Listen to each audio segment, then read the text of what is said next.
A path toward resolving the Kashmir dispute, negotiated in the mid-2000s, deserves another look. Lahore, Pakistan, India and Pakistan don't have to be on the brink of war. Negotiators painstakingly put together a way out of the crisis and a roadmap for resolution of the Kashmir dispute in the mid-2000s, and we need to get back to it.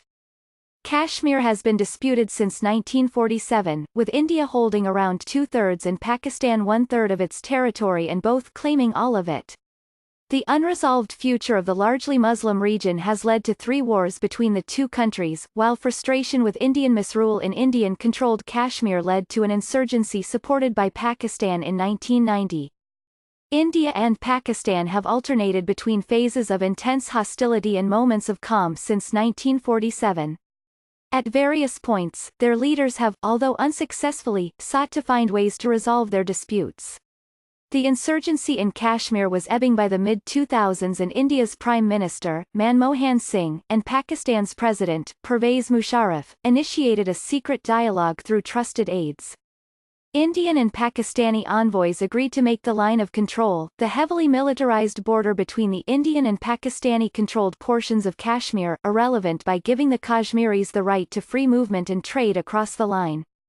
They agreed upon providing autonomy to Kashmir's subregions and drawing down forces as violence receded. They also agreed to establish a body of Kashmiris, Indians and Pakistanis, vaguely described as a joint mechanism, to oversee the political and economic rights of the Kashmiris on both sides of the line. Unfortunately, negotiators had little time to build support for the deal.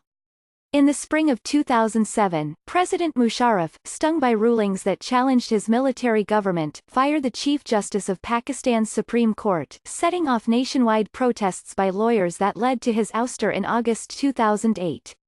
With General Musharraf gone, the peace plan fell apart. It was the closest the two countries came to resolving the dispute.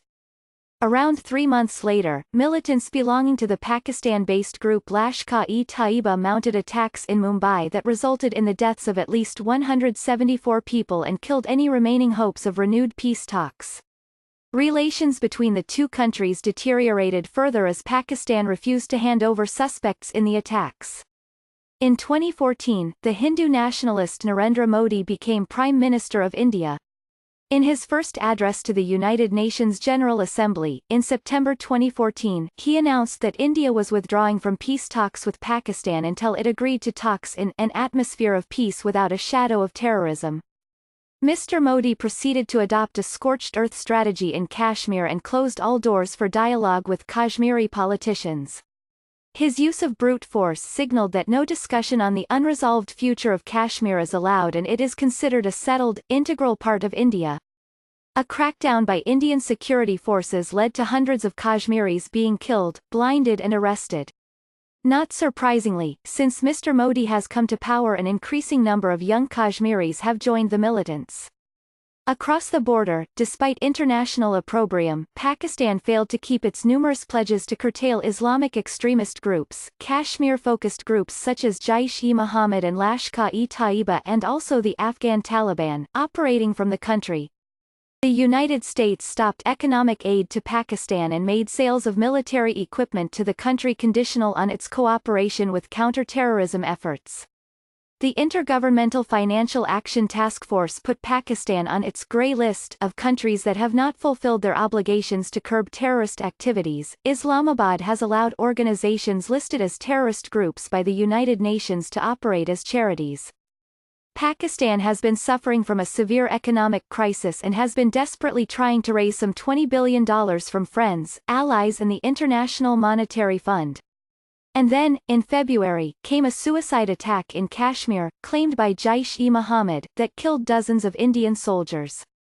Several Western diplomats in Islamabad believe the Pakistani army's insistence that it had nothing to do with the attack in Kashmir, which might have been independently carried out by the militant group. But that raises a troubling question: if Islamabad had nothing to do with the attack, does that mean it has lost control of the militants? Prime Minister Imran Khan has shown willingness to discuss all questions including terrorism with New Delhi.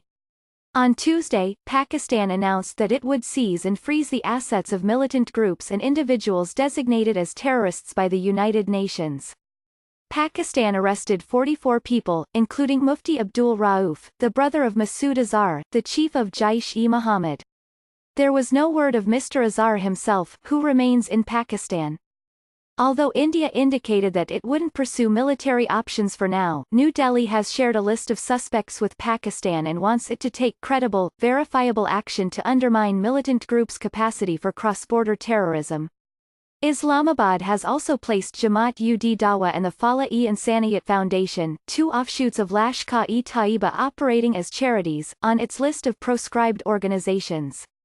It is unlikely that Mr. Modi, who faces an election in April and feels the political need to act tough on Pakistan, will budge from his hard-line position until after the elections. Pakistan should prosecute the perpetrators of the Kashmir attack. And once India forms a new government, the United States, Britain and the United Nations, whose response to the current crisis has been slow, must encourage India to restart dialogue with Mr. Khan.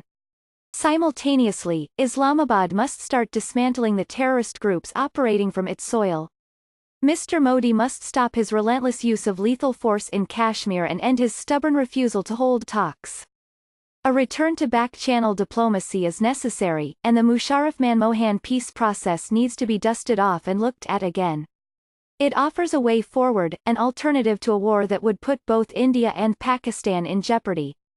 Ahmed Rashid is the author of, most recently, Pakistan on the Brink, The Future of America, Pakistan and Afghanistan.